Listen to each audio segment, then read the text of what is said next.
വലിയ കോൺഫിഡൻസിലാണ് മേയർ ഇന്ന് പ്രതികരിച്ചത്. അതായത് നേരത്തെ ഇവിടെ ചൂണ്ടിക്കാണിച്ചു ദീപകിന്റെ കാര്യം. ദീപക് അവലോസുണ്ട് അങ്ങോട്ട് കൊടുക്കുന്നില്ല, ആന്തൂറികമായി ഇവിടെ കാത്തു നിൽക്കുകയാണ് ശബരിനാഥൻ എന്ന്.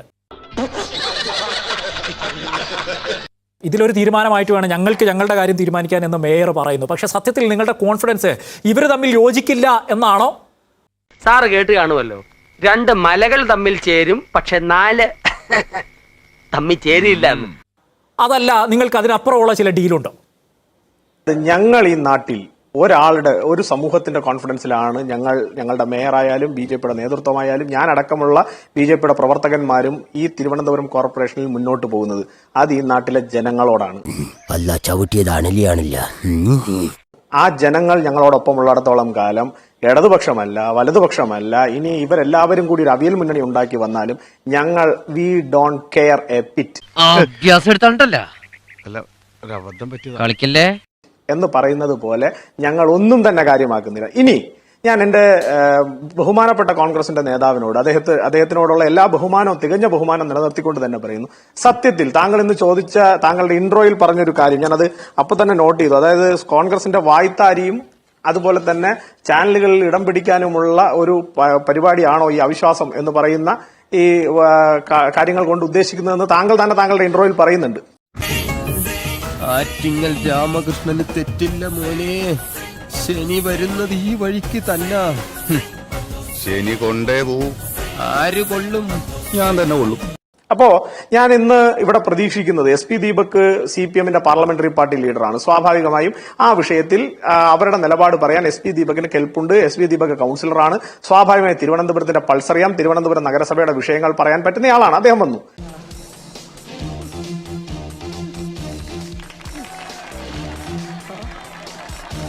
അതുപോലെ എന്തുകൊണ്ട് കോൺഗ്രസിന്റെ പ്രതിനിധിയായി കോൺഗ്രസിന്റെ പാർലമെന്ററി പാർട്ടി ലീഡറോ കോൺഗ്രസിൽ പതിറ്റാണ്ടുകളായി അല്ലെങ്കിൽ 10-15 വർഷമായി കോൺഗ്രസിന്റെ ലേബൽ കൌൺസിലർമാരായിട്ടുള്ള എത്രയോ പേർ തിരുവനന്തപുരം കോർപ്പറേഷനിലുണ്ട്, എന്തുകൊണ്ട് തിരുവനന്തപുരത്ത് നിന്ന് ഒരു കൌൺസിലർ ഈ ചർച്ചയിൽ കോൺഗ്രസിനെ റെപ്രസെന്റ് ചെയ്ത് വരുന്നില്ല? അടിച്ച കോള് തിരിച്ചടിക്കുകയാണല്ലോ ദൈവമേ. കാരണം കോൺഗ്രസിന് നിലപാട് പറയുമ്പോൾ തന്നെ അറിയാം, കോൺഗ്രസ് ഈ പറഞ്ഞതൊന്നും ജനങ്ങൾ എടുക്കുന്നില്ല, ജനങ്ങൾ വിശ്വസിക്കുന്നില്ല. തിരുവനന്തപുരത്ത് ജനങ്ങളുടെ മുൻപാകെ ശബരിനാഥൻ എന്ന് പറയുന്ന തിരുവനന്തപുരത്തെ കോൺഗ്രസിന്റെ പാർലമെന്ററി പാർട്ടി ലീഡർ ഇളിഭ്യനായി നിൽക്കുകയാണ്.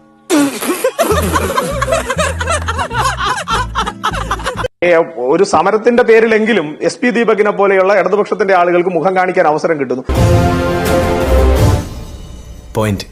ഈ രണ്ടിടത്തും അധികാരം കിട്ടിയതിനു ശേഷം അധികാരത്തിന്റെ മത്ത് നുണയാൻ വേണ്ടിയിട്ട് സെക്രട്ടേറിയറ്റിന്റെ പരിസരങ്ങളിൽ മാത്രം കാണുന്ന ഖദർദാരികളായ തിരുവനന്തപുരം കോർപ്പറേഷനിലെ കൌൺസിലർമാരായിട്ടുള്ള UDF കൌൺസിലർമാർ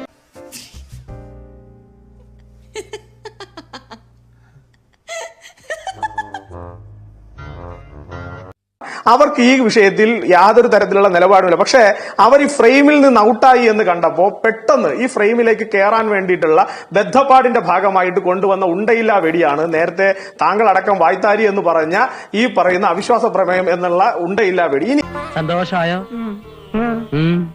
തനിക്ക് ഈ ജീപ്പന്റെ നെഞ്ച് തുടക്കായിട്ടായിരുന്നില്ലേ? ഇനി എന്റെ പ്രിയപ്പെട്ട രണ്ട് സുഹൃത്തുക്കളും പറഞ്ഞൊരു പ്രധാനപ്പെട്ട വിഷയമുണ്ട്, കുടിവെള്ള പ്രശ്നം. ഞാൻ ചോദിക്കട്ടെ, കേരള വാട്ടർ അതോറിറ്റി മേയറുടെ കസ്റ്റഡിയിലാണോ? കേരള വാട്ടർ അതോറിറ്റിയുടെ കസ്റ്റോഡിയൻ തിരുവനന്തപുരം കോർപ്പറേഷനിലെ മേയറാണോ? അല്ല. അതറിയാം എന്നുള്ള വസ്തുത ഇവർക്ക് രണ്ടുപേർക്കും അറിയാം.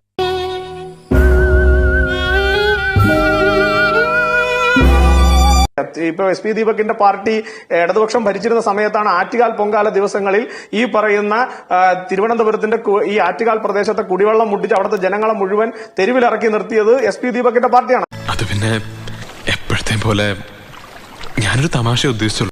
അന്ന് SP ദീപക് എന്ന് പറയുന്ന ഇടതുപക്ഷ ജനാധിപത്യ മുന്നണിയുടെ ഇന്ന് ജനാധിപത്യ ബോധവും ജനസ്നേഹവും ഒക്കെ പറയുന്ന ആളിനെ ഞങ്ങൾ എവിടെയും ഈ കേരള വാട്ടർ അതോറിറ്റിയുടെ മുന്നിൽ സമരം ചെയ്യാൻ വേണ്ടി കണ്ടില്ല. അല്ലെങ്കിൽ അവരോട് നിങ്ങൾ ഈ കാണിക്കുന്നത് ക്രൂരതയാണ്, ആ വെള്ളം വിട്ടുകൊടുക്കും, അവര് BJPക്ക് വോട്ട് ചെയ്തതിന്റെ പേരിൽ കുടിവെള്ളം മുട്ടിക്കരുത് എന്നെങ്കിലും പറയാൻ SP ദീപകിന്റെ ജനാധിപത്യ ബോധം ഒരിടത്ത് ഞങ്ങൾ കണ്ടില്ല. എന്തിന്? ആർക്ക് വേണ്ടി?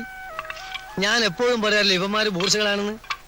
ആ SP ദീപകിനെയും SP ദീപകിന്റെ പാർട്ടിയും കൃത്യമായി തിരുവനന്തപുരത്തെ ജനങ്ങൾ അടയാളപ്പെടുത്തിയത് കൊണ്ടാണ് തിരുവനന്തപുരത്ത് ഈ പറയുന്ന നഗരസഭാ പരിധിക്കകത്ത് അരിവാൾ ചുറ്റിക നക്ഷത്രം അടയാളത്തിൽ ഒരു സ്ഥാനാർത്ഥിയെ ജയിപ്പിച്ചെടുക്കാൻ കഴിയാത്ത പാർട്ടിയായി തിരുവനന്തപുരത്ത് SP ദീപകിന്റെ പാർട്ടിയെ ജനങ്ങൾ ചെവിക്ക് പിടിച്ച് കളത്തിന് പുറത്തിരുത്തിയിരിക്കുന്നത്.